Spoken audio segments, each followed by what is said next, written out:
Zdravím vás, přátelé, já jsem Bionik Horet a vítám vás zde u tohoto netradičního videa. Není to žádná herní série, je to jenom taková prostě malá informačka. Ne, ještě líp než informačka vlastně jde o to, že... Jak to nazvat? No, vlogem taky ne, protože to netočím. Jde o to, že vás prostě chci informovat o jednom aktuálním tématu, o kterém mluví celý internet. Dávám jednu otázku, zkuste si představit, že byste nemohli sledovat vaše oblíbené videa. Na tuhle otázku jste možná v reklamě před videem, na který jste se chtěli podívat, narazili. Hashtag Save for Internet. Jde o to, že vlastně současná verze článku 13 navržená Evropským parlamentem by mohla mít daleko dosáhlé a nežádoucí následky pro všechny, co vlastně vůbec něco tvoří a dávají to na internet. A vlastně vyzývá to, aby se společně našlo nějaké lepší řešení. Já tedy na té stránce, kterou jsem vlastně k tomu našel, vám přečtu nějaký její obsah a zkusím k tomu něco pak i říct svýma slovama. Vlastně článek 13 je součást Evropského právního předpisu o autorských právech, jehož cílem je podporovat kreativitu a umožnit držitelům práv efektivně chránit vlastní obsah na internetu. My cíle článku 13 podporujeme jako tvůrci, ale v současné podobě, v který je v tuhle chvilku navržený, by pro nás všechny mohou mít dalekosáhlé a nežádoucí následky, které by dnešní podobu na tom internetu, kterou známe, úplně změnily. Jde to samozřejmě jinak. A tudíž vám vlastně budu říkat další informace a pokud si mi souhlasíte, budu já rád, když připojíte svůj hlas a pomůžete nám tvůrcům vlastně udržet internet v tom stavu vlastně, v jakém ty práva máme.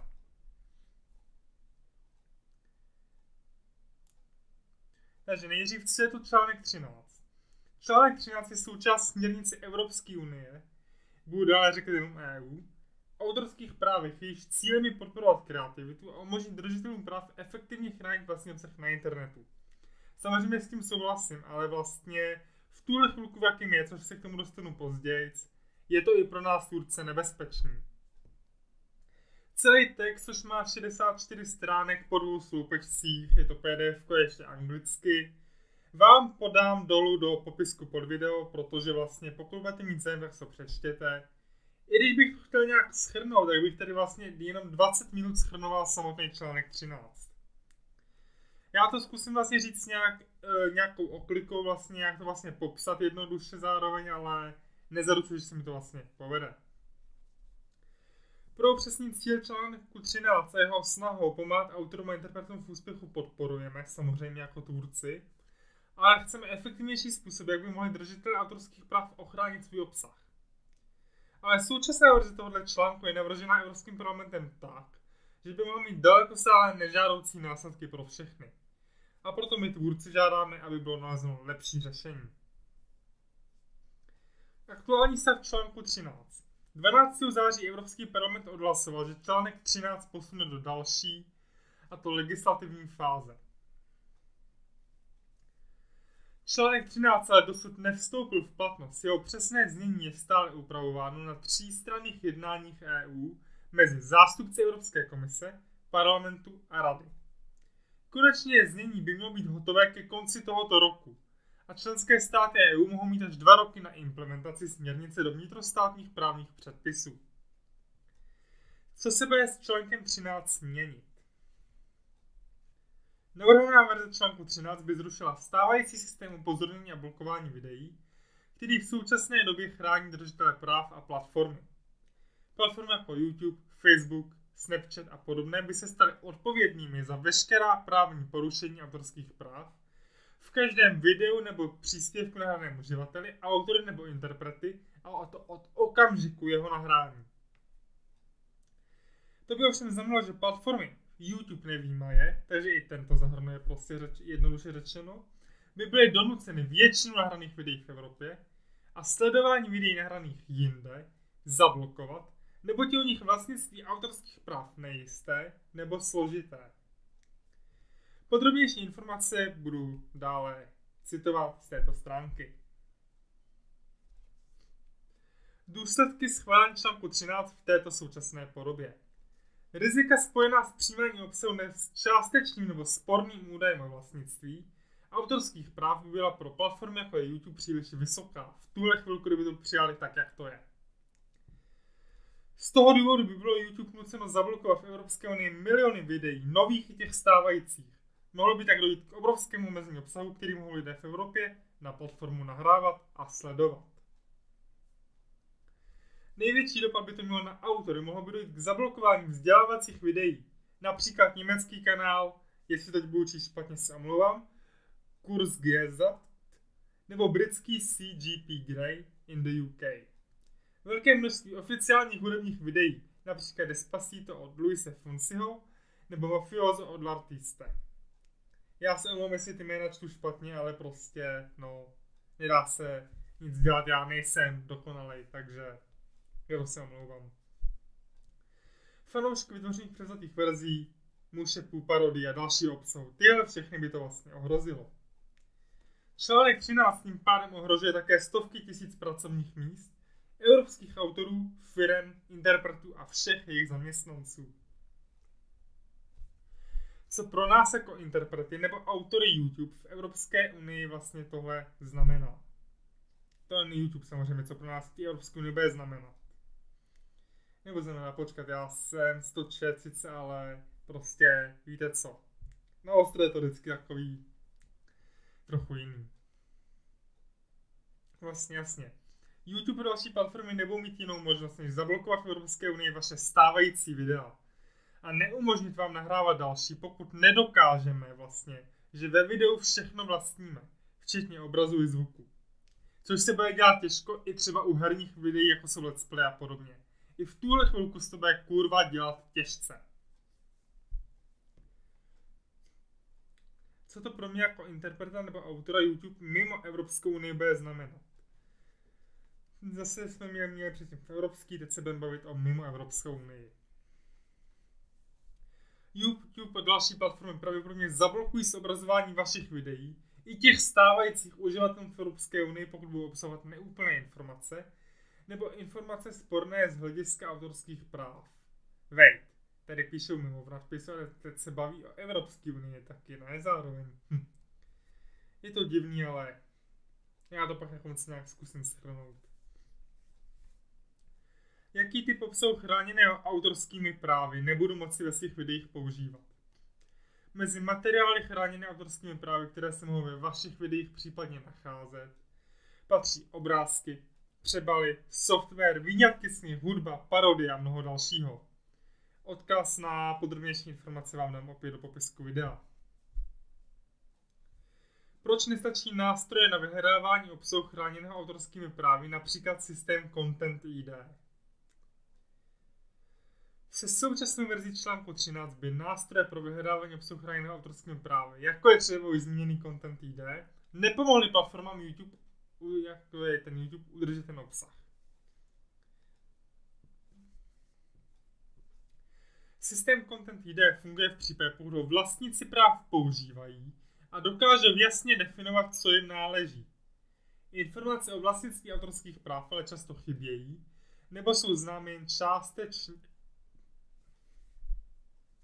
A proto v okamžiku nahrání videa nedokáže žádný systém údaje o autorských právech přesně a správně určit. Jednoduše řečeno, obsah s částečně vyřešeným nebo neznámým vlastnictvím autorských práv je pro YouTube stejný jako obsah bez licence a tím pádem by byl zablokovaný. Existuje snad v případě článku 13 lepší řešení? Samozřejmě, že existuje. Žádáme normotvůrce, aby našli lepší rovnováhu, kterou všichni potřebujeme pro ochranu před porušováním autorských práv a umožnili evropským uživatelům, autorům a interpretům stále mít prostor pro svoji aktivitu na internetu. K tomu potřebujeme systém, na kterém budou spolupracovat platformy i držitele práv. Z toho se můžeme dostat ke 3 možným situacím. Držitelé práv by měli s platformami při vyhledávání vlastního obsahu spolupracovat, aby platformy věděly, co je autorskými právy chráněno a mohly dát držitelům práv možnost dotyčný obsah případně zablokovat. Platformy by měly být odpovědné pouze za obsah odhalený systémem Content ID nebo označený oznámením o zastavení šíření z důvodu porušení autorských práv. Platformy a držitelé práv by měly v dobré víře vyjednávat tam, kde mohou být licence a práva jednoduše identifikovány. Takže vlastně bychom tyhle 3 věci, které jsem teď četl, by měly platit a vlastně to je lepší řešení článku 13 vlastně. Furt to chrání ty práva, ale zase vlastně to neomezuje tolik ty uživatele a tvůrce. Co můžeme udělat my pro nalezení lepšího řešení v případě článku 13? Evropští zastupitelé konečnou podobu ještě hledají. Je stále čas, aby jsme spojili své síly a našli lepší řešení. Evropští političtí činitelé podílící se na vyjednávání článku 13 potřebují vidět a i slyšet, že článek 13 by v této podobě mohl negativně ovlivnit život skutečným lidem. Potřebujeme proto, abyste se i vy, i naši fanoušci ozvali. Vytvořte video na téma článek 13, což samozřejmě v tuhle chvilku dělám. Mluvím zároveň o něm, což je zároveň druhý bod toho, co můžu udělat. Hashtag Stay for Internet. A samozřejmě se přidávám tímhle s tím k protestnímu hnutí proti článku 13 v aktuální podobě. A i já žádám, aby vlastně byl upravený tak, aby nás tvůrce až tak neomezoval, ale zároveň aby chránil naše práva. Co ostatní různí hráči na trhu je v tom služba YouTube sama a podobně. Směrnice o autorských právech se nedotkne jen autorů a interpretů na YouTube. Ovlivní formy uživatelsky vytvářeného obsahu nahrovaného na jiné platformy. Ozývají se proto hlasy z mnoha jiných stran. Svůj názor vyjadřují jednotlivci organizace například EDRI, European Digital Rights nebo Internet Archive, společnosti jako je Reddit, Patreon, WordPress nebo Medium, zakladatel a průkopníci internetu jako je Sir Tim Berners-Lee, i zvláštní zpravodaj OSN pro podporu a ochranu práv na svobodu, přesvědčení a projev. Za své právo tvořit a vyjadřovat bojují autoři z různých oblastí internetu, jako je třeba Lee Floyd nebo Tojius Jutro. Pokud jsem opět četl nějaký jméno špatně, tak se omlouvám. Které země budou článkem 13 přímo ovlivněny. Všechny členské státy Evropské unie. Takže jenom pro pořádek je vyjmenujeme. Belgie, Bulharsko, Česká republika, Dánsko, Estonsko, Finsko, Francie, Chorvatsko, Irsko, Itálie, Kypr, Litva, Lotyšsko, Lucembursko, Maďarsko, Malta, Německo, Nizozemsko, Polsko, Portugalsko, Rakousko, Rumunsko, Řecko, Slovensko, Spojené království, Španělsko a Švédsko. Při nejmenším nyní vys informace o Brexitu. Což vám je tam taky připojím, pokud budete chtít, můžete si je v popisku najít. A zároveň ještě vlastně 6 mýtů o článku 13, ty vám tam taky připojím. No, tak to by byly nějaké informace ohledně článku 13 a teďko pár vět na závěr, který má něco možná zopakuju, možná to tím i shrnu a tím bych tohle video uzavřel. Článek 13 je na jednu stranu dobrá věc. Chrání to autorský práva nás tvůrců a ochraňuje to obsah, který my vytvoříme. Ale v tuhle chvíli, jak je postavený, tak vlastně ohrožuje naši tvorbu tím, že pokud by nebylo 100% prokazatelný, že náš obsah je veškerý obsah tohohle videa, tak by tenhle obsah nemohl být nahraný na všechny platformy, které by tady to zahrnovaly. Tudíž by to vlastně ohrozil celý internet. Zároveň by se tímhle zablokovaly všechny starý videa, které vlastně nevlastníme, protože to je vlastně dosah do té historie toho YouTube a všechno, co vlastně nesplňuje podmínky článku 13, by muselo být zablokovaný. Článek 13 v tuhle chvilku, jak už jsem zmiňoval, vlastně je na tom tak, že pokud není jasně prokazatelný, že je to celá tvá tvorba, tak vlastně na to jakoby nemáš licenci a YouTube ti to zablokuje. Nejenom YouTube, jak bylo zmiňováno asi minutu 2 zpátky, ale všechny platformy, které vlastně to jsou jako je Reddit, Facebook a tak dále. Těch platform je opravdu mnoho a nelze všechny vyjmenovat. Ještě jednou vás, mý fanoušci i tvůrci, vyzývám k tomu, abyste se nebyli lhostejní k této situaci a snažili se zachránit internet v podobě, v jaké je. Článek 13 v tomhle postavení je opravdu velké zvěrstvo. Hashtag Save for Internet. Já, Bionic Hornet, vám děkuji za pozornost a omlouvám se, že tohle video je takový trochu kostrbatý, prostě Nejsem řečník na webku a na kameru, za to se jakoby omlouvám, já prostě ten druh videí často netvořím, nebo spíš tvořím ty let's play, ale i let's playerů se toho může dotknout, tak proto to natáčím. A je to mé první a prozatím mi poslední video s webkamerou. Dále se omlouvám, že webkamera není úplně vlastně na 1920 nebo jaký je teď ten poměr stran, ale je čtvercová prostě, já tu webku mám nějakou provizorní zatím a jinou nemám, za to se musím jako vlastně taky omluvit. Ještě jednou vám děkuji za sledovanost, #SaveForInternet. Já Bojan Gorec se loučím a zdarec!